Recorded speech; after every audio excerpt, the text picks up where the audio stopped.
Marble land Tirur Changaramkulam. Tirurangadi sub RTO ഓഫീസിലെ ഉദ്യോഗസ്ഥരുടെ കുറവ് നികത്തി സേവനങ്ങൾ തടസ്സപ്പെടാതിരിക്കാൻ എൻഫോഴ്സ്മെന്റിന്റെ സേവനം കൂടി തേടാൻ ഡെപ്യൂട്ടി ട്രാൻസ്പോർട്ട് കമ്മീഷണർക്ക് നിർദ്ദേശം നൽകി. ഉദ്യോഗസ്ഥരുടെ അംഗബലം 4-1 ചുരുങ്ങിയതോടെ തിരൂരങ്ങാടി സബ് RTO ഓഫീസിലെ സേവനങ്ങൾ തടസ്സപ്പെട്ടിരുന്നു. മതിയായ ജീവനക്കാരില്ലാത്തതിനാൽ ഡ്രൈവിംഗ് ടെസ്റ്റ് അടക്കമുള്ള പൊതുജനങ്ങൾക്കുള്ള സേവനങ്ങൾ തടസ്സപ്പെടുന്നത് പതിവായിരുന്നു.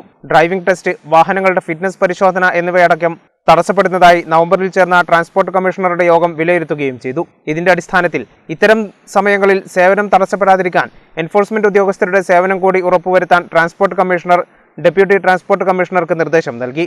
4 AMVIമാരാണ് തിരൂരങ്ങാടി സബ് RTO ഓഫീസിൽ ഉണ്ടാകേണ്ടത്. ഈ സ്ഥാനത്ത് ഇവിടെ 2 പേർ മാത്രമാണ് ഉണ്ടായിരുന്നത്.